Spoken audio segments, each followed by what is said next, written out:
Good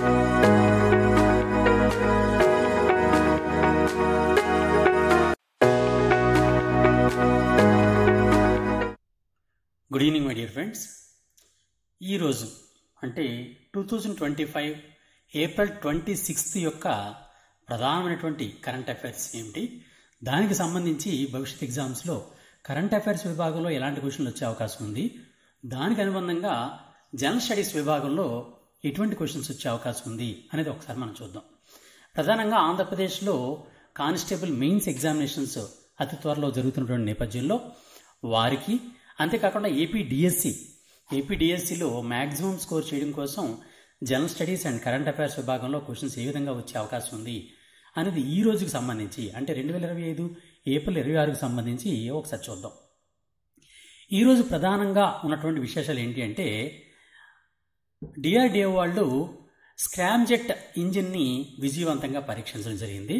ఈ scramjet engine అంటే ఏంటి, ఈ స్క్రామ్జెట్ ఇంజిన్ని దేనికి వాడుతుంటారు, అండ్ ఈ స్క్రామ్జెట్ ఇంజిన్ యొక్క ఉపయోగాలు ఏంటి, ఇలా స్క్రామ్జెట్ టెక్నాలజీ ఉన్నటువంటి దేశాలు ఎన్ని ఉన్నాయి ఇప్పటిదాకా అనేటటువంటి వాటి మీద క్వశ్చన్స్ వచ్చే అవకాశం ఉంటుందన్నమాట.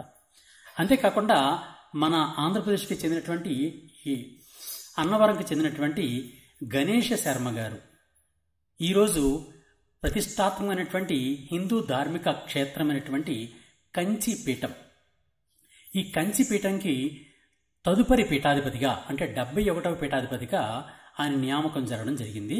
అందువలన ఆయన గురించి కూడా ప్రశ్నలు వచ్చే అవకాశం ఉంది. అంతేకాకుండా ఇస్రో యొక్క మాజీ అధిపతి అయినటువంటి కస్తూరి రంగన్ గారు ఈరోజు మృతి చెందడం జరిగింది.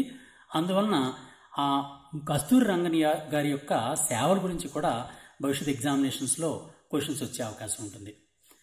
ఈరోజు విడుదలైనటువంటి India inland waterways cargo report దాని ప్రకారం భారతదేశంలో ఇన్లాండ్ వాటర్స్ అంటే అంతర్జలాలు అంటే నదుల ద్వారా జరిగేటటువంటి కార్గో ఉంటుంది కదండి, ఆ కార్గో రవాణా అనేది ఈ సంవత్సరంలో రికార్డు సృష్టించినట్టుగా ప్రకటించడం జరిగింది. దాని యొక్క విశేషాలు ఏంటి అన్నది కూడా ఇప్పుడు మనం చర్చిద్దాం. అంతేకాకుండా భారతదేశానికి ఇప్పటిదాకా 106 నేషనల్ పార్క్స్ ఉండేవి, జాతీయ పార్కులు 106 ఉండేవి. అయితే ఈరోజు 107వ జాతీయ పార్కుని ప్రకటించడం జరిగిందనమాట. ఒడిశా రాష్ట్రంలో 107వ జాతీయ పార్కుని ప్రకటించడం జరిగింది. దానికి సంబంధించిన విశేషాలు అండ్ జాతీయ పార్కులు ఎన్ని ఉన్నాయి ఇప్పటి వరకు, అంతేకాకుండా మన తెలుగు రాష్ట్రాలు ఎన్ని ఉన్నాయి, అవి ఎక్కడున్నాయి, ఏంటి ఉన్నాయి అనేది కూడా మనం కంపల్సరీగా దీని గురించి ఓన్లీ కరెంట్ అఫైర్స్ విభాగం కాకుండా దానికి అనుబంధంగా ఉన్నటువంటి జనరల్ స్టడీస్ కూడా మనం చదువుకుందాం. అంతేకాకుండా యుఐడిఏఐ అంటే మనం ఆధార్గా పిలుస్తాం కదండి, ఆ ఆధార్ హెడ్ అయినటువంటి యుఐడిఏఐకి సిఇఓగా భువనేష్ కుమార్ గారు ఈరోజు నియామకం పొందడం జరిగిందనమాట. అందువలన ఆ భువనేష్ కుమార్ గారి గురించి, అంతేకాకుండా యుఐడిఏఐ గురించి మనం తప్పనిసరిగా మనం భవిష్యత్ ఎగ్జామ్స్లో క్వశ్చన్స్ వచ్చే అవకాశం ఉంది. అందువల్ల వాటి గురించి కూడా మనం తప్పనిసరిగా చదువుకోవాలి. ఇప్పుడు ఒక్కొక్క దాని గురించి చూద్దాం. మొట్టమొదట ఈ స్క్రామ్జెట్ టెక్నాలజీ, ఈ స్క్రామ్జెట్ ఇంజిన్ని మన దేశంలో 2025 అంటే 2025 ఏప్రిల్ 25 తేదీన అంటే నిన్న పరీక్షించడం జరిగిందనమాట. స్క్రామ్జెట్ టెక్నాలజీని విజయవంతంగా పరీక్షించారనమాట. దీని గురించి ఒకటి తెలుసుకుందాం. క్వశ్చన్స్ ఏ విధంగా వచ్చే అవకాశం ఉంది అన్నది ఒకసారి చూద్దాం. స్క్రామ్జెట్ టెక్నాలజీ, ఈ స్క్రామ్జెట్ టెక్నాలజీలో మొట్టమొదట మనం తెలుసుకోవాల్సిన అంశం ఏంటంటే వాట్ ఈజ్ స్క్రామ్జెట్ టెక్నాలజీ. ఈ స్క్రామ్జెట్ టెక్నాలజీ లేదా స్క్రామ్జెట్ ఇంజిన్ అంటే ఏంటి అన్నది చూద్దాం. స్క్రామ్జెట్ అంటే అర్థం ఏంటి అంటే సూపర్ సోనిక్ కంబషన్ ర్యామ్జెట్ అని అర్థం అనమాట. దాని మీనింగ్ కూడా చెప్తానండి. సూపర్ సోనిక్ కంబషన్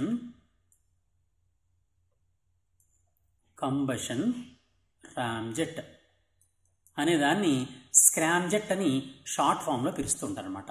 స్క్రామ్జెట్ అంటే అర్థం ఏంటండి, సూపర్ సోనిక్ కంబషన్ ర్యామ్జెట్ అనే దాన్ని స్క్రామ్జెట్ అంటారు. ఇది ఒక ప్రత్యేకమైనటువంటి ఒక జెట్ ఇంజిన్ అనమాట.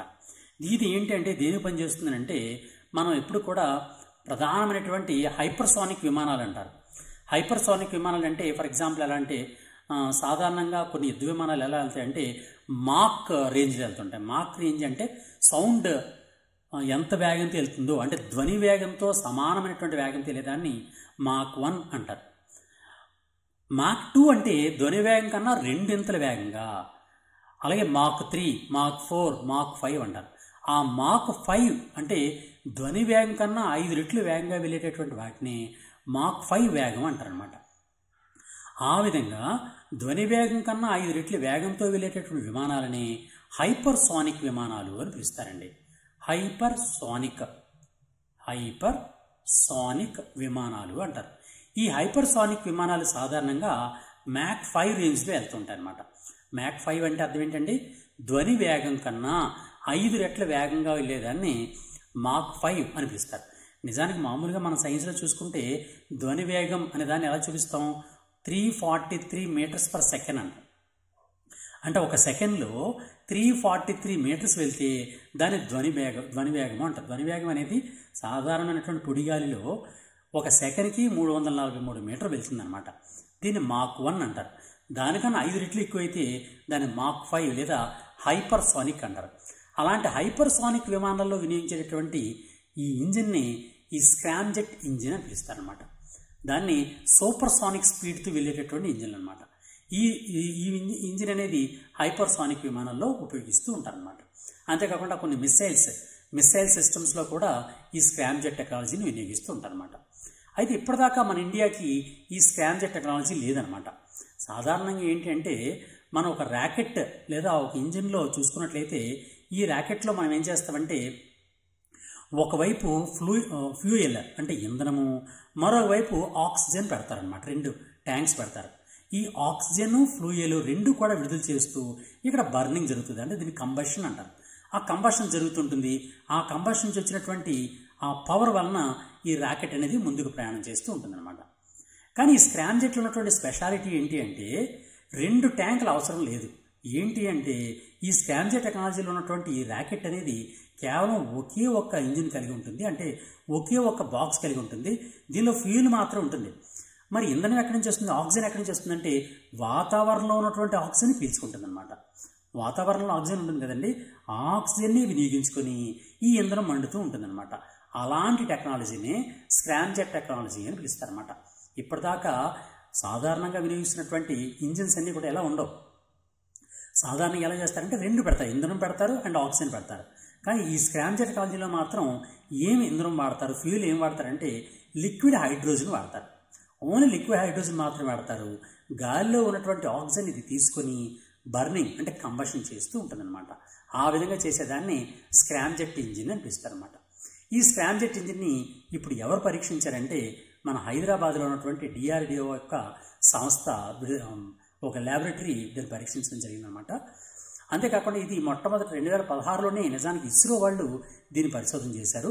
ఈ హైదరాబాద్లో ఉన్నటువంటి ఇప్పుడు ఈ రోజు చేసింది ఏంటంటే స్క్రామ్జెట్ ఇంజిన్ టెస్ట్ అని హైదరాబాద్లో ఉన్నటువంటి DRDO అంటే defence research and development organisation వాళ్ళ యొక్క ల్యాబొరేటరీ పరిధిలో దీన్ని పరీక్షించడం జరిగిందనమాట. ఓకే, ఇది దీనికి సంబంధించినటువంటి ప్రధానమైన అంశాలు. హైపర్సోనిక్ టెక్నాలజీ ప్రకారం దీన్ని చేస్తూ ఉంటారనమాట. ఓకే, తర్వాత ఇంకొక విషయం చూడండి. నెక్స్ట్ ఈరోజు సంబంధించిన మరో ప్రధాన అంశం ఏంటి అంటే కంచిపీఠం. కంచిపీఠం అంటే చాలా ఫేమస్ అయినటువంటి పీఠం. హిందూ మతంలో చాలా ప్రధానమైనటువంటి పీఠాల్లో కంచిపీఠం ఒకటి అనమాట. ఈ కంచిపీఠానికి 71వ పీఠాధిపతిగా ఆంధ్రప్రదేశ్లోని అన్నవరం అనే గ్రామానికి చెందినటువంటి మనకు తెలుసు కదండి సత్యనారాయణ స్వామి టెంపుల్ ఉంటుంది. ఆ అన్నవరం దేవాలయం ఉన్నటువంటి అన్నవరానికి చెందినటువంటి గణేష్ శర్మ గారు 71వ పీఠాధిపతిగా నియామకం పొందడం జరిగిందనమాట.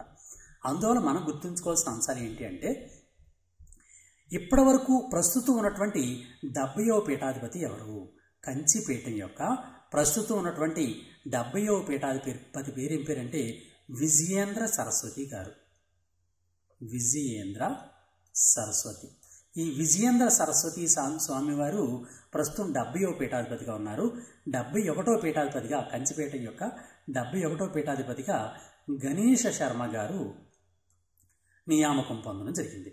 అయితే ఇక్కడ ఇన్ని ఎగ్జామ్స్లో ఇన్ని పాయింట్స్ మనం చెప్తున్నప్పుడు ఈ కంచిపీఠం యొక్క స్పెషాలిటీ ఏంటి, ఎందుకు ఎగ్జామ్స్లో వచ్చే అవకాశం ఉంది అని కూడా నేను చెప్తాను. ఏంటి అంటే ఈ కంచిపీఠం అనేది ఈ మధ్యకాలంలో ఏర్పడింది కాదు.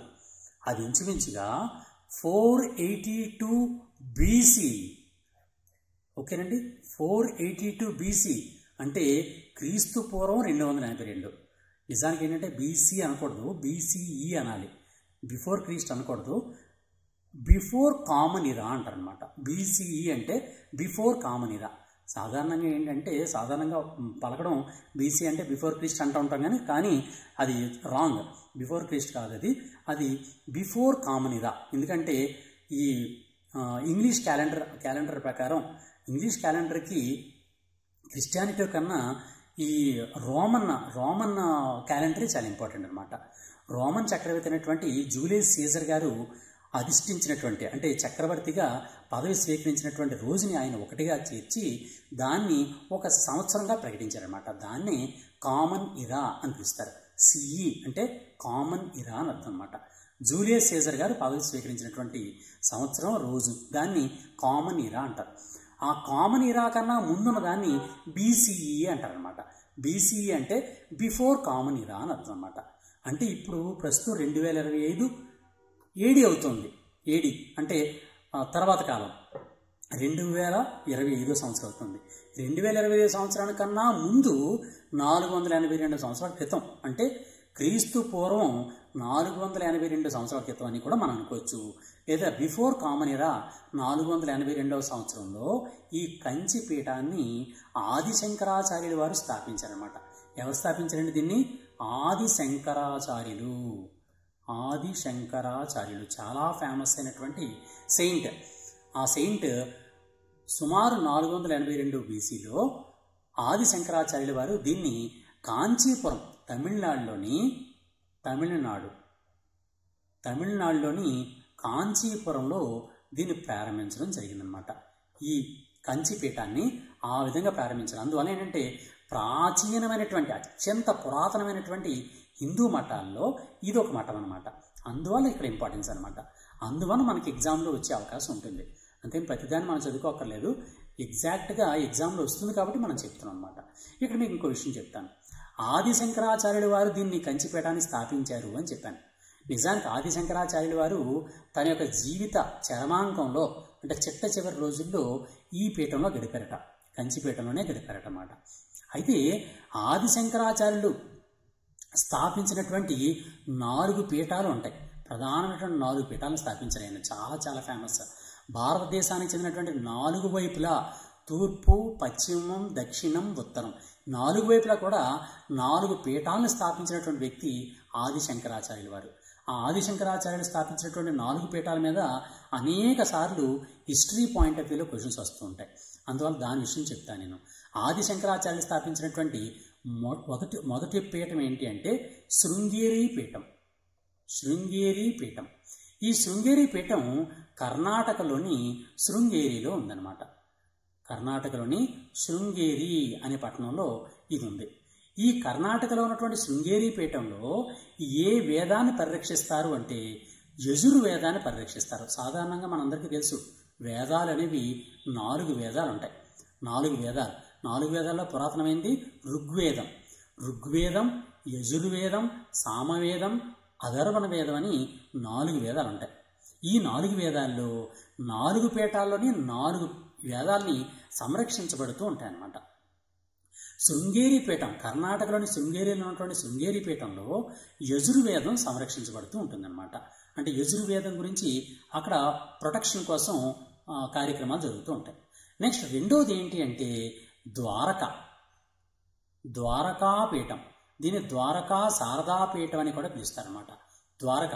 ఈ ద్వారక ఎక్కడుంది అంటే మనకు తెలుసు కదండి, ద్వారక శ్రీకృష్ణుడి జన్మస్థానం అయినటువంటి ద్వారక అనేది గుజరాత్లో ఉంటుందన్నమాట. గుజరాత్లో ద్వారకాపీఠం ఉంది. ద్వారకాపీఠంలో సామవేదమే మొత్తం మ్యూజిక్ అంతటికి కూడా ప్రధానమైంది. మ్యూజిక్ అంతా కూడా, అంటే సంగీతం అంతా కూడా సామవేదంలోనే ఉంటుంది. ఆ సామవేదం అనేది ద్వారకాపీఠంలోని ద్వారకలో సంరక్షించబడుతుంటుంది. ఆ పీఠాన్ని ఆదిశంకరాచార్యుల వారే ప్రారంభించడం జరిగింది. నెక్స్ట్ పీఠం పూరీ పీఠం. పూరి అనేది ఎక్కడ ఉంది? ఒడిస్సాలో ఉంది. ఒడిస్సాలోని పూరీ పట్టణంలో ఒడిస్సాలోని మనకు పూరి తెలుసు కదండి. పూరి జగన్నాథ స్వామి టెంపుల్, జగన్నాథ స్వామి ఫేమస్ రథయాత్ర జరుగుతుంటుంది. అక్కడ పీఠం ఉంది. ఆ పీఠం పూరీపీఠము అంటారనమాట. ఒడిస్సాలోని పూరీపీఠం. ఇక్కడ ఋగ్వేదం సంరక్షించబడుతూ ఉంటుంది. ఋగ్వేదం ఇది చాలా ఇంపార్టెంట్ అండి. ఇవి మీకు ఎక్కడ దొరకవు. యజుర్వేదం ఎక్కడ సంరక్షించబడుతుంది, సామవేదం స్పెషాలిటీ ఏంటి, ఋగ్వేదం, ఇవన్నీ కూడా ఇది ప్రత్యేకంగా మనం గుర్తుంచుకోవాలి తప్పనిసరిగా. ఎందుకంటే మనకి ఎగ్జామ్స్లో తప్పనిసరిగా వచ్చే అవకాశం ఉంది. అంతేకాకుండా నెక్స్ట్ది బద్రీనాథ్ పీఠం. ఉత్తరంలో బద్రీనాథ్ పీఠం. బద్రీనాథ్ ఎక్కడుంది అంటే ఉత్తరాఖండ్లో ఉందన్నమాట. ఉత్తరాఖండ్లో ఉన్నటువంటి బద్రీనాథ్ పీఠంలో అధర్వణ వేదాన్ని సంరక్షించడం జరుగుతూ ఉంటుంది. ఈ విధంగా 4 వేదాల్ని 4 వైపులా కూడా సంరక్షించడానికి 4 పీఠాలను ఏర్పాటు చేసినటువంటి వ్యక్తే ఆది శంకరాచార్యులు. ఓకేనండి. ఆది శంకరాచార్యులు వారు ఈ 4 పీఠాలని కూడా ఏర్పాటు చేసి 4 వేదాల్ని కూడా వాటికి అప్పచెప్పడం జరిగింది. ఆ 4 వేదాలని సంరక్షించే బాధ్యతల్ని వాళ్ళకి అప్పచెప్పడం జరిగిందనమాట. అందువలన తప్పనిసరిగా ఆది శంకరాచార్యులు స్థాపించినటువంటి 4 పీఠాల్లో ఈ 4 పీఠాల్లో ఏదో పీఠం గురించి క్వశ్చన్ ఇస్తూ ఉంటాడనమాట. శృంగేరి పీఠం ఎక్కడుందని, ద్వారకా పీఠం ఎక్కడుందని, పూరీ పీఠం ఎక్కడుందని, బద్రీనాథ్ పీఠం ఎక్కడుందని, లేకపోతే ఆది శంకరాచార్య ప్రారంభించినటువంటి పీఠాల్లో క్రింది వాటిలో కానిది ఏది అంటాడు. లేదా యజుర్వేదం ఎక్కడ సంరక్షించబడుతుంది, ఋగ్వేదం ఏ పీఠంలో సంరక్షించబడుతుంది, ఇలాంటి క్వశ్చన్స్ కూడా వచ్చేటటువంటి ఎగ్జామ్స్లో వచ్చేటువంటి అవకాశం తప్పనిసరిగా మనకు ఉందన్నమాట. అందువల్ల తప్పనిసరిగా ఈ పాయింట్ మనకు వచ్చింది కాబట్టి విషయం దీన్ని కూడా గుర్తుంచుకోండి. నెక్స్ట్ మరొక విషయం, ఈరోజు మన ఇస్రో మాజీ అధిపతి అయినటువంటి కస్తూరి రంగన్ గారు మృతి చెందారు. 2025 ఏప్రిల్ 25వ తేదీన ఆయన బెంగళూరులో ఆయన చనిపోవడం జరిగింది. 84 years, 84 సంవత్సరాలు ఆయనకి చనిపోవడం జరిగింది. అయితే ఆయన ఏ రాష్ట్రానికి చెందిన వ్యక్తి అనేది మనం గుర్తుంచుకోవాలి తప్పనిసరిగా. కస్తూరి రంగన్ గారి గురించి మనం తెలుసుకోవాల్సినటువంటి ప్రధాన పాయింట్లు కొన్ని చెప్తానండి. దీని మీద తప్పనిసరిగా క్వశ్చన్ వచ్చి తీరుతుందండి. ఇస్రోకి సంబంధించినటువంటి మాజీ అధిపతి కాబట్టి మనకి చాలా ప్రెస్టీజియస్ ఇన్స్టిట్యూట్లో మన భారతదేశంలో ఇస్రో కూడా ఒకటి కాబట్టి ఇస్రోకి సంబంధించిన అధిపతి కాబట్టి తప్పనిసరిగా మనకు క్వశ్చన్ వస్తుందన్నమాట. Indian space research organisation ISRO, దీనికి సంబంధించిన హెడ్ క్వార్టర్ ఎక్కడ ఉందండి? బెంగళూరులో ఉంది. బెంగళూరు. ఓకేనండి. ఇస్రో ప్రధాన కార్యాలయం ఎక్కడుంది? బెంగళూరులో ఉంది. నెక్స్ట్, సరే ఈ పాయింట్ ఇక్కడ ఉంచండి. ఇస్రో గురించి ఎంత చెప్పినా చాలా టైం పట్టేస్తుంది. ఇక్కడ మనకు కావాల్సిన పాయింట్ ఏంటంటే కస్తూరి రంగన్ గారి గురించి కావాలి. కస్తూరి రంగన్ గారు ఏ రాష్ట్రానికి చెందినటువంటి వ్యక్తి అంటే ఆయన కేరళలోని ఎర్నాకుళంలో పుట్టారండి. కేరళలోని ఎర్నాకుళంలో పుట్టినటువంటి వ్యక్తి బాంబే యూనివర్సిటీలో ఫిజిక్స్లో ఆయన బీఎస్సీ ఆనర్స్ చేశారు. అలాగే ఫిజికల్ రీసెర్చ్ ఎంఎస్సీ చేశారు. అంతేకాకుండా ఫిజికల్ రీసెర్చ్ ల్యాబొరేటరీ అహ్మదాబాద్లో ఎక్స్పెరిమెంట్స్ చేశారు. పిహెచ్డి కూడా ఎక్స్పెరిమెంటల్ హై ఎనర్జీ ఆస్ట్రానమీ మీద ఆయన పిహెచ్డి కూడా చేయడం జరిగిందనమాట. ఇక్కడ మనకు కావాల్సిన మెయిన్ పాయింట్ ఏంటి అంటే ఇటీవల మరణించినటువంటి కస్తూరి రంగన్ గారు ఇస్రోకి ఏ సమయంలో అధిపతిగా ఉన్నారు, లేదా ఇస్రో చైర్మన్గా ఏ కాలంలో పనిచేశారు, ఏ టైంలో పనిచేశారంటే 1994 నుంచి 2003 వరకు సుదీర్ఘ కాలం పాటు ఆయన ఇస్రో చైర్మన్ కింద ఆయన పాత్ర పోషించారనమాట. ఆయన ఓన్లీ ఇస్రో చైర్మన్గా కాదు, స్పేస్ కమిషన్ చైర్మన్గా పనిచేశారు, డిపార్ట్మెంట్ ఆఫ్ స్పేస్ సెక్రటరీగా పనిచేశారు. ఇలా వేరు పదవులు కూడా ఆయన అధిరోహించారనమాట. ఏంటంటే ఆయన ఇస్రో చైర్మన్గా చేశారు, స్పేస్ కమిషన్ చైర్మన్ అదో పదవులు చేశారు, డిపార్ట్మెంట్ ఆఫ్ స్పేస్ యొక్క సెక్రటరీగా కూడా ఆయన పనిచేయడం జరిగింది. ఇక్కడ మీకు ఒక పాయింట్ ప్రధానంగా మీకు చెప్తాను. ఏంటి అంటే అసలు ఇస్రో చైర్మన్గా కస్తూరి రంగన్ గారు ఎటువంటి సేవలు అందించారు, ప్రధానమైనటువంటి పాయింట్ మీకు చెప్తాను. అదేంటంటే ఒకటోది భాస్కర అనేటటువంటి భాస్కర 1 అండ్ భాస్కర 2 అనేటటువంటి ఉపగ్రహాలు మనం ప్రయోగించాం. తొట్టతొలి స్టార్టింగ్లో తయారు చేసినటువంటి మన భారతదేశం ఇస్రో ప్రారంభించినటువంటి భాస్కర 1 భాస్కర 2 శాటిలైట్లకి మొట్టమొదటి భూమి పరిశీలన ఉపగ్రహ ప్రాజెక్ట్ యొక్క డైరెక్టర్ కింద పనిచేశారు ఆయన. ఈ భాస్కర 1 భాస్కర 2 ప్రాజెక్టులు ఉన్నాయి కదండి, వాటికి ప్రాజెక్ట్ డైరెక్టర్గా పనిచేశారు. అది మనం గుర్తుంచుకోవాల్సిన అంశం. అంతేకాకుండా మనం రిమోట్ సెన్సింగ్లో స్టార్టింగ్లో రిమోట్ సెన్సింగ్ ఉపగ్రహాలు కూడా పంపించాం. ఆ రిమోట్ సెన్సింగ్ ఉపగ్రహాల్లో IRS 1A అండ్ 1Bలు ఉంటాయి. ఈ IRS 1A 1B Indian remote sensing satellite అనమాట. IRS అంటే ఇండియన్ రిమోట్ సెన్సింగ్ శాటిలైట్. ఈ ఇండియన్ రిమోట్ సెన్సింగ్ శాటిలైట్ అనేటువంటి 1A 1Bలకి ఆయన ప్రధానమైనటువంటి పాత్ర పోషించారు. వాటిని అభివృద్ధి చేయడంలో ప్రధాన పాత్ర పోషించారు. ఇదొక రెండవ ప్రధానమైనటువంటి విషయం. అంతేకాకుండా ఇన్సాట్ వ్యవస్థ ఉంది మనకి. ఇన్సాట్ వ్యవస్థ, ఆ ఇన్సాట్ వ్యవస్థలో, ఇన్సాట్ వ్యవస్థ అంటే మీకు తెలుసు కదండి, ఇండియన్ నేషనల్ శాటిలైట్ సిస్టమ్ అంటారు. దాన్ని నోట్ చేస్తారు మీకు. ఇన్సాట్ సిస్టమ్ అంటారు. ఇన్సాట్ అంటే Indian national satellite system. INSAT అంటే ఇండియన్ నేషనల్ శాటిలైట్ సిస్టమ్. ఈ ఇండియన్ నేషనల్ శాటిలైట్ సిస్టమ్ 2కి దాని యొక్క ఉపగ్రహాల అభివృద్ధి పరచడంలో ఈయన ప్రముఖమైనటువంటి పాత్ర పోషించారు. ఇవన్నీ ఎందుకు చెప్తానంటే నేను క్వశ్చన్ ఈ మధ్యకాలంలో ప్రతి ఎగ్జామ్లో కూడా, ఫర్ ఎగ్జాంపుల్ ఈ మధ్య జరిగినటువంటి తెలంగాణ గ్రూప్ 2 ఎగ్జామ్లో కానీ, తెలంగాణ గ్రూప్ 3 ఎగ్జామ్లో కానీ, మన ఆంధ్రప్రదేశ్ గ్రూప్ 2 ఎగ్జామ్లో కానీ క్వశ్చన్స్ ఎలా అడుగుతున్నాడంటే, ఇటీవల మరణించిన కస్తూరి రంగన్ గారి విషయంలో క్రింది వాడిలో సరికానిది ఏది అంటాడు. ఒక 3 స్టేట్మెంట్ కరెక్ట్గా ఇస్తాడు, ఒకటి రాంగ్ ఇస్తాడు అనమాట. అందువలన కంప్లీట్ ఇన్ఫర్మేషన్ అనేది తప్పనిసరిగా తెలుసుకోవాల్సిన అవసరం ఉంది. ఇంతకుముందు డైరెక్ట్ క్వశ్చన్ రావట్లేదు ఈ మధ్యకాలంలో. మీరు కానిస్టేబుల్ ప్రిపేర్ అవుతున్నా, డిఎస్సి ప్రిపేర్ అవుతున్నా, మరి ఏ ఎగ్జామ్ ప్రిపేర్ అవుతున్నా కంప్లీట్ ఇన్ఫర్మేషన్ అనేది కంపల్సరీగా ఉండాలి. కాబట్టి ఇలా చెప్తున్నాను అనమాట. అంతేకాకుండా ఆయన ఇంకా ఏం చేశారంటే, మనకు ఇంకా ప్రధానమైనది ఏంటంటే చంద్రయాన్ 1. చంద్రయాన్ 1లో భారతదేశం యొక్క మొట్టమొదటి చంద్రయాన్ మిషన్కి ప్లాన్స్ రూపొందించింది ఆయనే. ఓకే, ఆ విధంగా చంద్రయాన్ 1లో కూడా ఆయన కృషి చాలా గొప్పదనమాట. చంద్రయాన్ 1లో కూడా ఆయన చాలా విస్తృతమైనటువంటి సేవల్ని ఆయన అందించడం జరిగింది. ఓకే, ఇది సైన్స్ పరంగా చేసినటువంటి ప్రధానమైనటువంటి కార్యక్రమాలు.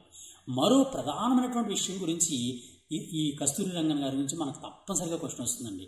అదేంటంటే, ప్రస్తుతం కేంద్ర ప్రభుత్వం జాతీయ విద్యా విధానాన్ని అమలుపరుస్తోంది. NEP, national education policy. ఈ నేషనల్ ఎడ్యుకేషన్ పాలసీ 2020 అన్నాం ప్రస్తుతం NEP 2020 అమల్లో ఉంది. ఈ NEP 2020కి చైర్మన్గా వ్యవహరించిన వ్యక్తి ఎవరు అంటే కస్తూరి రంగన్ గారు. ఇది చాలా చాలా చాలా చాలా ఇంపార్టెంట్ క్వశ్చన్ అండి. ఇది మీరు తప్పనిసరిగా గుర్తుంచుకొని తీరాలి. NEPకి చైర్మన్గా ఎవరు వ్యవహరించారండి? కస్తూరి రంగన్ గారే వ్యవహరించారు. అందువల్ల ఇది తప్పనిసరిగా గుర్తుంచుకోండి. ఓకేనండి. NEP 2020కి చైర్మన్గా వ్యవహరించినటువంటి వ్యక్తి ఎవరు అంటే ఇస్రో మాజీ అధిపతి కస్తూరి రంగన్. చాలా జాగ్రత్త గుర్తుంచుకోండి. అంతేకాకుండా ఈయన రాజ్యసభలో కూడా సభ్యుడిగా కూడా పనిచేశారు. రాజ్యసభ సభ్యుడిగా కూడా ఆయన 2003 నుంచి 2009 వరకు కూడా ఆయన రాజ్యసభ మెంబర్గా కూడా పనిచేశారు. అంతేకాకుండా ఆయన ప్లానింగ్ కమిషన్ మెంబర్గా కూడా ఆయన పనిచేయడం జరిగిందనమాట. ఇది ఇస్రో సంబంధించినటువంటి మన ఇస్రో మాజీ అధిపతి అయినటువంటి కస్తూరి రంగన్ గారు చేసినటువంటి సేవలు చూడండి, జాగ్రత్త వినండి. భాస్కర్ 1 and 2 అభివృద్ధిలో ప్రాజెక్ట్ డైరెక్టర్గా పనిచేశారు. IRS 1A 1B అభివృద్ధి పనిచేశారు. ఇన్సాట్ 2 సిస్టమ్ అభివృద్ధి పరచడానికి ఆయన సేవలు అందించారు. చంద్రయాన్ 1 విజయవంతం అవడానికి ఆయన సేవలు అందించారు. అంతేకాకుండా అన్నిటికన్నా ప్రధానమైనది ప్రస్తుతం అమల్లో ఉన్నటువంటి నేషనల్ ఎడ్యుకేషన్ పాలసీ, జాతీయ విద్యా విధానం 2020ని ఏర్పాటు చేయడానికి వేసినటువంటి కమిటీకి చైర్మన్గా వ్యవహరించారు ఆయన. రాజ్యసభకి 2003-9 మధ్యకాలంలో మెంబర్గా పనిచేశారు. ప్లానింగ్ కమిషన్ మెంబర్గా కూడా ఆయన పనిచేయడం జరిగిందనమాట. ఇది ఆయనకు సంబంధించినటువంటి ప్రధానమైన సేవలు. మరి ఈ సేవల గుర్తింపుగా ఆయనకి కొన్ని అవార్డ్స్ కూడా వస్తాయి కదండి. కంపల్సరీగా ఇంత గొప్ప వ్యక్తులకి అవార్డు రావడం కంపల్సరీ. అందువల్ల ఇటువంటి అవార్డులు వచ్చాయి అనేది మనం తప్పనిసరిగా చూసుకోవాలి. ఆయనకి పద్మశ్రీ అవార్డు అనేది 1982లో పద్మశ్రీ అవార్డు వచ్చిందండి. ఇది పద్మశ్రీ అవార్డు తర్వాత ఉత్తమమైనటువంటి అవార్డే పద్మభూషణ్ అవార్డు. పద్మభూషణ్ అవార్డు ఆయనకి 1992లో వచ్చిందండి. దానికన్నా ఉత్తమమైనటువంటి అవార్డు పద్మవిభూషణ్. పద్మవిభూషణ్ అనేది ఆయనకి 2000 సంవత్సరంలోనే ఆయనకి రావడం జరిగింది. చూడండి, మనకు సాధారణంగా భారతదేశంలో అత్యుత్తమైనటువంటి ప్రథమ స్థాయిలో ఉన్నటువంటి పౌర పురస్కారం ఏది అని అంటే భారతరత్న. భారతరత్న తర్వాత 2వ స్థానంలో ఉన్నటువంటి అత్యుత్తమ పౌర పురస్కారం ఏది అంటే పద్మవిభూషణ్. 3వ స్థానంలో ఉన్నది పద్మభూషణ్. 4వ స్థానంలో ఉన్నది పద్మశ్రీ. ఈ విధంగా ఆయన 4వ స్థానానికి చెందినటువంటి పద్మశ్రీని 1982లోను, 3వ స్థానానికి చెందిన పద్మభూషణ్ని 1992లోను, 2వ స్థానానికి చెందినటువంటి పద్మవిభూషణ్ని 2000 సంవత్సరంలోనూ ఆయన పొందడం జరిగింది. అంతేకాకుండా ఆయనకి Vikram Sarabhai memorial gold medal అనేది 2009లో కూడా ఆయన రావడం జరిగింది. ఆర్యభట్ట అవార్డు 2003లో వచ్చింది. థియోడార్ వాన్ కార్మన్ అవార్డు అనేది 2007లో కూడా ఆయనకి రావడం జరిగిందనమాట. ఈ విధంగా వేర్వేరు అవార్డులు కూడా ఆయనకి రావడం జరిగింది. ఇది మనం గుర్తుంచుకోవాల్సినటువంటి ప్రధానమైనటువంటి పాయింట్ అనమాట. ఓకే, నెక్స్ట్ మరో క్వశ్చన్లోకి వెళ్దాం. మరొకటి ఏంటంటే ఇన్లాండ్ వాటర్వేస్, అంటే మన భారతదేశంలో అంతర్గతంగా ఉన్నటువంటి అంటే నదుల్లో ఉన్నటువంటి వాటర్వేస్ అనమాట. జాతీయ జలమార్గాలు అంటారు. నదుల ద్వారా జరిగేటటువంటి జలమార్గాలు. ఏ విధంగా అయితే నేషనల్ హైవేస్ ఉంటాయో అలాగే వాటర్ హైవేస్ కూడా ఏర్పాటు చేయడం జరిగింది. ప్రస్తుతం మొత్తం ఉన్నటువంటి వాటర్వేస్ సంఖ్య ఎంత అండి? 111. 111 జలమార్గాలు. జాతీయ జలమార్గాల సంఖ్య ఎంత అంటే 111. అంతకుముందు 5 మాత్రం ఉండేవి, వాటిని 111కు పెంచడం జరిగింది. ప్రస్తుతం భారతదేశంలో ఉన్నటువంటి వాటర్వేస్ ఎన్ని, జాతీయ జలమార్గాలు ఎన్ని అంటే 111 ఉన్నాయి. ఈ 111 ద్వారా 2024-25 2024-25 ఆర్థిక సంవత్సరంలో ఈరోజు రిపోర్ట్ రావడం జరిగింది. 2024-25లో కార్గో రవాణా చేయడంలో అత్యంత ఉన్నతమైనటువంటి రికార్డు సాధించడం జరిగిందని ప్రకటించారు. ఎంతటా? ఇంచుమించుగా 145.5 మిలియన్ టన్స్ 145.5 మిలియన్ టన్నుల కార్గోని జలమార్గం ద్వారా 2024-25 సంవత్సరంలో రవాణా చేయడం జరిగింది అని ఈరోజు కేంద్ర ప్రభుత్వం ప్రకటించడం జరిగిందనమాట. ఎంతండి? 2024-25లో 145.5 మిలియన్ టన్నులు. ఓకే, అయితే అంతకుముందు అయితే ఇంచుమించుగా 127 మిలియన్ టన్నులే ఉండేదట. అంతకుముందు అంటే 2023-24లో కేవలం 127 ఉండేదట. కానీ ఇప్పుడు 145 మిలియన్ టన్నులు పెరిగి ఇంచుమించుగా 10% పైగానే ఇప్పుడు అభివృద్ధి సాధించినట్టుగా ప్రకటన జరిగింది. అయితే ఈ విధంగా జలమార్గాల ద్వారా ఏంటంటే ఎక్కువగా రవాణా చేస్తున్నారంటే కోల్ అంటే బొగ్గు, అలాగే ఐరన్ ఓర్ అంటే ఇనుము ధాతువు అంటారు. ఐరన్ ఓర్ ఒకటి, అలాగే ఫెర్టిలైజర్స్ అంటే ఎరువులు, ఫెర్టిలైజర్స్, అలాగే శాండ్ ఇసుక, అలాగే ఫ్లై యాష్ అంటే తెలుసు కదండి, సిమెంట్ పరిశ్రమలో మిగిలిపోయినటువంటి బూడిద ఉంటుంది. ఆ బూడిదని ఇటుకలు తయారు చేస్తుంటారు కదండి, ఆ ఫ్లై యాష్ అనమాట. ఈ విధంగా బొగ్గు, ఇనుపు ధాతువు, ఫెర్టిలైజర్స్, శాండ్, ఫ్లై యాష్ ఇలాంటి వాటిని ఇంచుమించుగా 145.5 మిలియన్ టన్నులు ఉత్పత్తి చేసినట్టుగా, అంటే రవాణా చేసినట్టుగా, జాతీయ జల రవాణా ద్వారా రవాణా చేసినట్టుగా ఈరోజు కేంద్ర ప్రభుత్వం ప్రకటించడం జరిగిందనమాట. ప్రస్తుతం భారతదేశంలో ఉన్నటువంటి నేషనల్ వాటర్వేస్ సంఖ్య ఎంత అంటాడు. ఎన్నండి? 111.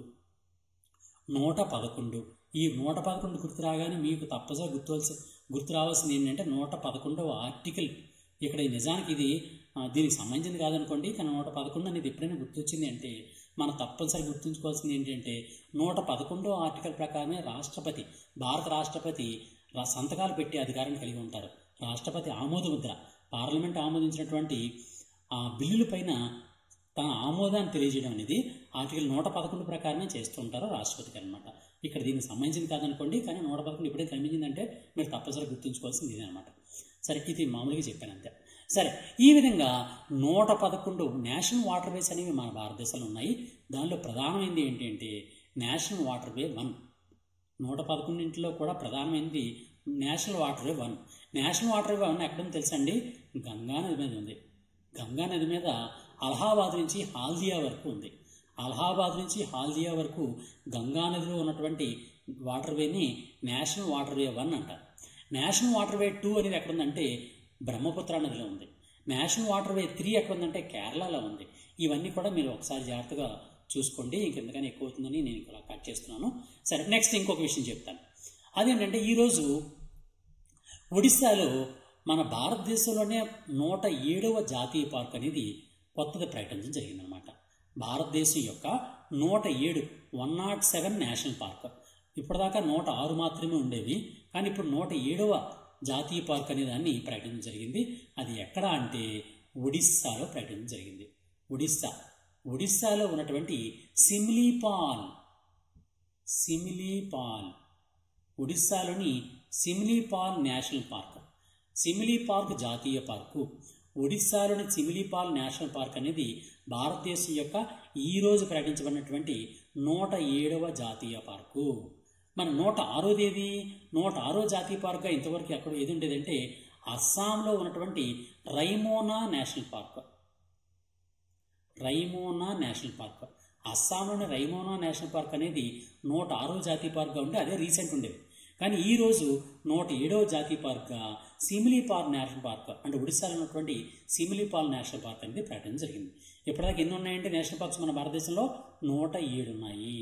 మరి 107 అయితే మొట్టమొదటిది అది కూడా క్వశ్చన్ వస్తుంది తప్పనిసరిగా. First national park in India. అసలు మన భారతదేశంలో మొట్టమొదటిసారిగా ఏ జాతీయ పార్కుని మొట్టమొదటిసారిగా జాతీయ పార్క్గా ప్రకటించడం జరిగింది అంటే ప్రస్తుతం ఉత్తరాఖండ్ ఉన్నటువంటి Jim Corbett national park. Jim Corbett national park చాలా చాలా ఇంపార్టెంట్ అండి. జిమ్ కార్బెట్ నేషనల్ పార్క్ని ఎప్పుడు ప్రకటించారో తెలుసండి? 1936లో, అంటే బ్రిటిషర్స్ కాలంలోనే 1936లోని జిమ్ కార్బెట్ నేషనల్ పార్క్ని ఒక జాతీయ పార్క్గా ప్రకటించడం జరిగింది. ఇక్కడ మనం నేషనల్ పార్క్స్ ఎక్కువ ఉన్నాం కాబట్టి నేషనల్ పార్క్లో కొన్ని ప్రధానమైనటువంటి ఇంపార్టెంట్ విషయాలు మీకు చెప్తాను. ఎక్కువ క్వశ్చన్ వచ్చేది ఏది అంటే Kaziranga national park. Kaziranga national park ఎక్కడుంది అని అడుగుతాడండి ఎక్కువగా. అది అస్సాంలో ఉంది. అలాగే గిర్ నేషనల్ పార్క్ గుజరాత్లో ఉంది. తప్పనిసరిగా మీరు గుర్తుంచుకోవాలి ఇవన్నీ కూడా. అలాగే జిమ్ కార్బెట్ ఆల్రెడీ చెప్పుకున్నాం. జిమ్ కార్బెట్ నేషనల్ పార్క్ అనేది ఉత్తరాఖండ్లో ఉందన్నమాట. ఈ విధంగా ప్రధానమైనటువంటి వీటిని తప్పనిసరిగా అంటే ఎక్కడున్నాయనే దానిలో ఇది ఇంపార్టెంట్. అలా కాకుండా ఏ జంతువు కొన్ని జంతువులు అనేవి కొన్ని నేషనల్ పార్క్స్కి ఫేమస్ అన్నమాట. ఫర్ ఎగ్జాంపుల్ కజిరంగా ఉందనుకోండి. ఇదే కజిరంగా మనకు చెప్పుకున్నాం. కజిరంగా నేషనల్ పార్క్ అనేది అస్సాంలో ఉంది. కజిరంగా నేషనల్ పార్క్లో ఏ జంతువు ప్రత్యేకత అంటే ఖడ్గమృగం అంటే రైనోసిరాస్ అంటారు. ఖడ్గమృగము లేదా రైనోసిరాస్ లేదా ఖడ్గమృగం అనేది కజిరంగా నేషనల్ పార్క్ ఉన్నటువంటి ప్రత్యేకమైనటువంటి జంతువు. అక్కడ ఎక్కువగా ఉండేది అదనమాట. అలాగే గిర్ నేషనల్ పార్క్లో ఏముంటుందంటే ఏషియాటిక్ లైన్ అంటే ఆసియా సింహాలు అనేవి ఈ గిర్ నేషనల్ పార్క్ యొక్క స్పెషాలిటీ అనమాట. అలాగే సుందర్బన్స్ తెలుసు మనకి. వెస్ట్ బెంగాల్లో సుందర్బన్స్ అని ఉంటాయి. సుందర్బన్స్ ఈ సుందర్బన్స్లో ఫేమస్, వెస్ట్ బెంగాల్లో సుందర్బన్స్లో ఫేమస్ ఏంటంటే రాయల్ బెంగాల్ టైగర్. చాలా ఫేమస్ రాయల్ బెంగాల్ టైగర్. ఈ విధంగా ఆ జంతువులు ఏ జంతువులు ఏంటి స్పెషల్ అనే దాన్ని కూడా మనం తప్పనిసరిగా మనం గుర్తుంచుకోవాలి. అంతేకాకుండా ఇక్కడ ఇంకో విషయం కూడా చెప్తాను. ఏంటి అంటే మనకున్నటువంటి 107 నేషనల్ పార్కుల్లో కూడా కజిరంగా నేషనల్ పార్క్, అస్సాంకి చెందినటువంటి కజిరంగా నేషనల్ పార్క్ ఒకటి, రాజస్థాన్లోని భరత్పూర్ బర్డ్ శాంక్చురీ అంటారు. దాన్ని కిలోడియా నేషనల్ పార్క్ అని కూడా అంటారు. ఇప్పుడు ఒకసారి జాగ్రత్తగా గమనించండి. అస్సాంలో కజిరంగా నేషనల్ పార్క్ గురించి ఆల్రెడీ మనం మాట్లాడుకున్నాం. అది కాకుండా రాజస్థాన్లో ఒక నేషనల్ పార్క్ ఉందండి. రాజస్థాన్లో ఉన్నటువంటి నేషనల్ పార్క్ ఏమంటారంటే భరత్పూర్ బర్డ్ శాంక్చురీ అంటారు. ఇక్కడ పక్షులు అన్నమాట. పక్షులు ఎక్కువ ఉంటాయి. దీన్నే ఇంకో పేరుతో కూడా పిలుస్తారు. దాన్ని ఏమంటారంటే కిలోడియో నేషనల్ పార్క్ అంటారు. కిలోడియో అనే గ్రామంలో ఉంటుంది కాబట్టి దీన్ని కిలోడియో నేషనల్ పార్క్ అంటారు. దీన్ని భరత్పూర్ బర్డ్ శాంక్చురీ అని కూడా పిలుస్తుంటారు. భరత్పూర్ బర్డ్ శాంక్చురీ అన్న కిలోడియా నేషనల్ పార్క్ అన్న ఒకటే. ఇది రాజస్థాన్లో ఉంటుంది. ఈ కజిరంగా నేషనల్ పార్కు, ఈ భరత్పూర్ బర్డ్ శాంక్చురీ లేదా కిలోడియా నేషనల్ పార్కు, ఈ రెండింటిని కూడా స్పెషల్ ఏంటి అంటే యునెస్కో వాళ్ళు ఈ రెండింటిని కూడా వరల్డ్ హెరిటేజ్ సైట్లుగా ప్రకటించారు. యునెస్కో వరల్డ్ హెరిటేజ్ సైట్లుగా గుర్తింపు పొందినటువంటి భారతదేశంలోని నేషనల్ పార్కులు ఏవి అంటే ఒకటి Kaziranga national park, 2 Keoladeo national park లేదా భరత్పూర్ బర్డ్ శాంక్చురీ. ఓకేనండి. ఇది మనం గుర్తుంచుకోవాల్సినటువంటి ప్రధానమైనటువంటి పాయింట్లు దీనికి సంబంధించి. అది ఇక్కడ మీకు ఒక ప్రత్యేకమైనటువంటి ఒక పాయింట్ మీకు చెప్తాను. ఏంటి అంటే అసలు ప్రస్తుతం నేషనల్ వైల్డ్ లైఫ్ బేస్ ఉంటుంది, వైల్డ్ లైఫ్ డేటాబేస్. ఈ నేషనల్ వైల్డ్ లైఫ్ డేటాబేస్ ప్రకారం ప్రస్తుతం భారతదేశంలో ఉన్నటువంటి మొత్తం నేషనల్ పార్క్స్ ఎన్ని, ఒక్కసారి దాని గురించి మాట్లాడుకుందాం. సాధారణంగా ఈ నేషనల్ పార్క్స్ ఎలా పిలుస్తారంటే 4 రకాలు పిలుస్తారండి. అంటే ఏవైతే మనం సంరక్షిస్తూ ఉంటామో ఆ సంరక్షించే వాటిని 4 రకాలు పిలుస్తుంటారు. జంతువులు సంరక్షించేటటువంటి ప్రదేశాలని 4 రకాలు పిలుస్తారనమాట. అవి ఏంటి అంటే వైల్డ్ లైఫ్ శాంక్చురీ అంటారు. ఫస్ట్ వాటిని వైల్డ్ లైఫ్ శాంక్చురీ. మన భారతదేశంలో ప్రస్తుతం 573 వైల్డ్ లైఫ్ శాంక్చురీస్ ఉన్నాయండి. అవి ఇంచుమించుగా 3.76% ఆఫ్ ఇండియా ఏరియా ఉంటుందన్నమాట. భారతదేశంలోని విస్తీర్ణంలో 3.76% ఆఫ్ ఏరియా కలిగి ఉండి 573 వైల్డ్ లైఫ్ శాంక్చురీస్ ఉన్నాయన్నమాట భారతదేశంలో. అలాగే రెండోది ఏంటి అంటే నేషనల్ పార్క్స్. మనం ఇప్పుడు చెప్పుకున్నాం నేషనల్ పార్క్స్. ఈ నేషనల్ పార్క్స్లో ఏదైతే తెలుగులో ఏమంటామంటే జాతీయ పార్కులు అంటారు. జాతీయ పార్కులు ప్రస్తుతం ప్రకటించిన దానితో కలుపుకొని మొత్తం 107 జాతీయ పార్కులు ఉన్నాయి. అవి ఇంచుమించుగా మొత్తం 1.35% ఆఫ్ టోటల్ ల్యాండ్ ఏరియాలో ఉంటాయన్నమాట. మన భారతదేశంలో 1.35% ఏరియాని కలిగి ఉండి 107 జాతీయ పార్కులు అనేవి ప్రస్తుతం ఉన్నాయన్నమాట మన దేశంలో. అలాగే మూడోదాన్ని ఏమంటారంటే కన్జర్వేషన్ రిజర్వ్ అంటారు. కన్జర్వేషన్ రిజర్వ్ కొద్దిగా మారుతాయి అన్నమాట మీరు అంతే. కన్జర్వేషన్ రిజర్వ్ ఎన్ని ఉన్నాయంటే 115 ఉన్నాయి. 115 కన్జర్వేషన్ రిజర్వ్ ఉన్నాయి. అలాగే నాలుగోది ఏమంటారంటే కమ్యూనిటీ రిజర్వ్ అంటారు. ఇవన్నీ కూడా డిఫరెంట్ నేమ్స్తో ఉన్నటువంటి వేరు రకాలన్నమాట. కమ్యూనిటీ రిజర్వ్స్ ఇవి 220 ఉన్నాయి ప్రస్తుతం. ఈ విధంగా భారతదేశంలో ప్రస్తుతం ఉన్నటువంటి వైల్డ్ లైఫ్ శాంక్చురీస్ 573, జాతీయ పార్కులు 107, కన్జర్వేషన్ రిజర్వ్స్ 115, కమ్యూనిటీ రిజర్వ్స్ 220. ఓకేనండి. ఈ డేటాను తప్పనిసరిగా మీరు గుర్తుంచుకొని తీరాలి. తప్పనిసరిగా గుర్తుంచుకోవాలి. ఎట్టి పరిస్థితుల్లో కూడా మిస్ అవ్వడానికి వీల్లేదు. తప్పనిసరిగా గుర్తుంచుకొని తీరాలి. అంతకన్నా ఇంపార్టెంట్ది ఇంకో పాయింట్ చెప్తాను మీకు. Very important. మన తెలుగు రాష్ట్రాల్లో చదువుతున్నటువంటి విద్యార్థులకి తప్పనిసరిగా గుర్తుంచుకోవాల్సిన అంశం ఏంటి అని అంటే ఆంధ్రప్రదేశ్లోను తెలంగాణలోను ఎన్ని వైల్డ్ లైఫ్ శాంక్చురీస్ ఉన్నాయన్నది గుర్తుంచుకోవాలి.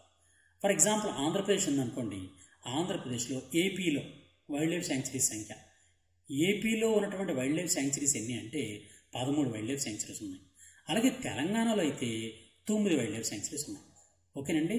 మొత్తం భారతదేశంలో ఉన్నటువంటి వైల్డ్ లైఫ్ శాంక్చురీస్ సంఖ్య 573. వాటిలో ఆంధ్రప్రదేశ్లో ఉన్నటువంటి వైల్డ్ లైఫ్ శాంక్చురీస్ దాని తెలుగులో ఏమంటారంటే వన్యప్రాణి సంరక్షణా కేంద్రాలు అంటారు తెలుగులో. దీని వైల్డ్ లైఫ్ శాంక్చురీస్ తెలుగులో ఏమంటారంటే వన్యప్రాణి సంరక్షణా కేంద్రాలు. నేషనల్ పార్క్స్ అనేది జాతీయ పార్కులు అంటారు. ఓకే, ఇది పేర్లు. వన్యప్రాణి సంరక్షణ కేంద్రాలు 573 ఉన్నాయి భారతదేశం మొత్తం మీద. వాటిలో ఆంధ్రప్రదేశ్లో 13 ఉన్నాయి, తెలంగాణలో 9 ఉన్నాయి. ఓకే, ఈ పాయింట్ జాగ్రత్తగా గుర్తుంచుకోండి. నెక్స్ట్ ఇంకోటి ఏంటి అంటే నేషనల్ పార్క్స్ ఒకటి ఇంపార్టెంట్. నేషనల్ పార్కులో ఆంధ్రప్రదేశ్లో ఎన్ని నేషనల్ పార్క్స్ ఉన్నాయి, తెలంగాణలో ఎన్ని నేషనల్ పార్క్స్ ఉన్నాయని తప్పనిసరిగా గుర్తుంచుకోవాలి. ఆంధ్రప్రదేశ్లో 3, తెలంగాణలో 3 మన నేషనల్ పార్క్స్ అనేవి మన తెలుగు రాష్ట్రాల్లో ఉన్నాయన్నమాట. ఇప్పుడు ఆంధ్రప్రదేశ్లో ఉన్నటువంటి 3 నేషనల్ పార్క్స్ ఉన్నాయి కదండి. ఇవి ఈజీగా మనం గుర్తుంచుకోవచ్చు. ఏంటి శ్రీ వెంకటేశ్వర నేషనల్ పార్క్ తిరుపతి. అలాగే పాపికొండలు అంటాం కదండి. ఆ పాపికొండలు నేషనల్ పార్క్. అలాగే రాజీవ్ గాంధీ నేషనల్ పార్క్ అని 3 నేషనల్ పార్క్స్ అనేవి మన ఆంధ్రప్రదేశ్లో ఉన్నాయి. తెలంగాణలో చూసుకున్నట్లయితే తెలంగాణలో మహావీర్ హరిణ వనస్థలి అని పిలుస్తారు. మహావీర్ హరిణ వనస్థలి ఒకటి, మృగవని అనే నేషనల్ పార్క్ ఒకటి ఉంది. అలాగే కాసు బ్రహ్మానందరెడ్డి. ఈ విధంగా 3 నేషనల్ పార్క్స్ ఆంధ్రప్రదేశ్లో ఉన్నాయి, 3 నేషనల్ పార్క్స్ తెలంగాణలో ఉన్నాయన్నమాట. ఇవి నేషనల్ పార్క్ సంబంధించినటువంటి ప్రధానమైనటువంటి విశేషాలు. ఈ విషయం గురించి మనం తప్పనిసరిగా ఇప్పుడు నేను చెప్పినటువంటి డేటా మాత్రం కంపల్సరీగా మనం కంపల్సరీగా గుర్తుంచుకోవాలి. మీరు ఆంధ్రప్రదేశ్ తెలంగాణలో ఏ ఎగ్జామ్ ప్రిపేర్ అవుతున్నా తప్పనిసరిగా గుర్తుంచుకోవాల్సినటువంటి డేటా అనమాట. ఇప్పుడు ఈ డేటా ఎప్పటికంటే 2025 ఏప్రిల్ 26వ తేదీకి అంటే ఈ రోజు నాటికి డేటా అప్డేటెడ్ డేటా అనమాట. అందులో తప్పనిసరిగా మీరు ఇది అప్డేటెడ్ కాబట్టి తప్పనిసరిగా గుర్తుంచుకోవాలి. నెక్స్ట్ మరొకటి ఏంటి అంటే UIDAI యొక్క CEO కింద భువనేశ్వర్ కుమార్ గారు నియామకం పొందడం జరిగింది అని ఈరోజు పేపర్లో ఇవ్వడం జరిగింది. ఇందుకు ఏంటి UIDAI అంటే అర్థం ఏంటి? UIDAI అంటే అర్థం ఏంటి అంటే unique identification authority of India అనే దాన్ని UIDAI అని పిలుస్తారు. Unique identification authority of India. ఓకేనండి. Unique identification authority of India అనే దాన్ని UIDAI అని పిలుస్తారు. ఈ unique identification authority of India వాళ్ళే భారతదేశంలో ఉన్నటువంటి ప్రతి వ్యక్తికి కూడా ఆధార్ అనేటటువంటి దాన్ని ఒక 12 సంఖ్యలు ఉన్నటువంటి ఒక నెంబర్ని ప్రొవైడ్ చేస్తూ ఉంటారన్నమాట. ఈ చూడండి ఆధార్లో ఉన్నటువంటి నెంబర్ల సంఖ్య ఎంతండి 12. ఇది గుర్తుంచుకోవాలి తప్పనిసరిగా, చాలాసార్లు ఎగ్జామ్లో అడిగాడు. ఆధార్లో ఉన్న నెంబర్ల సంఖ్య 12 నెంబర్లు ఉన్నటువంటి 12 అంకెలు ఉన్నటువంటి ఆధార్ అనే దాన్ని UIDAI అనేటటువంటి సంస్థ ఇస్తూ ఉంటుంది. ఆ UIDAI సంస్థకి CEOగా, చైర్మన్ అండ్ ఎగ్జిక్యూటివ్ ఆఫీసర్గా ప్రస్తుతం ఈ CEOగా భువనేశ్వర్ కుమార్ గారు అపాయింట్ కావడం జరిగిందనమాట. ఈ నిజానికి ఉత్తరప్రదేశ్ చెందినటువంటి IAS క్యాడర్ అనమాట. IAS గారు ఆయనకి ఇప్పుడు ఈ UIDAI యొక్క CEOగా పదవి ఇవ్వడం జరిగిందనమాట. నిజానికి UIDAI అనే దాన్ని, ఈ ప్రాజెక్ట్ని 2009లో ప్రారంభించారండి. 2009లో ప్రారంభించి దేశంలో ఉండే ప్రతి పౌరుడికి కూడా 12 అంకెలతో ఒక ఆధార్ సంఖ్యను ఇవ్వాలి అనే లక్ష్యంతో UIDAIని ప్రారంభించడం జరిగింది. దీని హెడ్ క్వార్టర్ అంటే UIDAI యొక్క హెడ్ క్వార్టర్ అనేది న్యూఢిల్లీలో ఉందన్నమాట. న్యూఢిల్లీలో ఇది ఉంది. ఇది ఏ మంత్రిత్వ శాఖ ఆధ్వర్యంలో పనిచేస్తుంది అనేది కూడా చాలా ఇంపార్టెంట్. మీటీ అంటే తెలుసు కదండి, ministry of electronics and information technology. Ministry of electronics and information technology అనేదాన్ని మీటీ అంటాం. ఈ ministry of electronics and information technology ఆధ్వర్యంలో UIDAI లేదా ఆధార్ అనేది పనిచేస్తూ ఉంటుంది. దీని ప్రధాన ప్రాజెక్ట్ ఏంటండి, ఆధార్ కార్డు ఇవ్వడము. మొట్టమొదటి CEO ఎవరు? 2009లో ఇది ఏర్పాటైనప్పుడు ఫస్ట్ CEO, చాలా ఫేమస్ ఈయన, ఫస్ట్ CEO. దీనికి రూపాన్ని ఇచ్చింది ఆయన అనమాట. ఆయన పేరు ఏం పేరంటే నందన్ నీలేకని గారు మొట్టమొదటి CEOగా పనిచేయడం జరిగిందనమాట.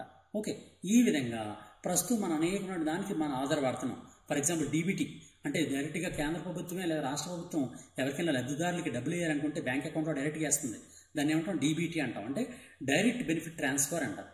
డైరెక్ట్గా ప్రభుత్వమే ప్రజల యొక్క అకౌంట్లోకి డబ్బులు వేయగలదు అనమాట. అలాంటి దాన్ని డైరెక్ట్ బెనిఫిట్ ట్రాన్స్ఫర్ లేదా DBT అంటారు.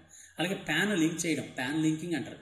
EKYC, Aadhaar enabled payment systems అంటే బ్యాంకుల్లో ఆధార్ ఎనేబుల్డ్ పేమెంట్ సిస్టమ్స్ ఏర్పాటు చేశారు. ఇలాంటివన్నీ కూడా ఆధార్ కారణంగానే మనకిప్పుడు సంక్రమించాయన్నమాట. అందువల్ల ఈ ఆధార్ అనేది చాలా చాలా ఇంపార్టెంట్ అనే విషయం అనమాట.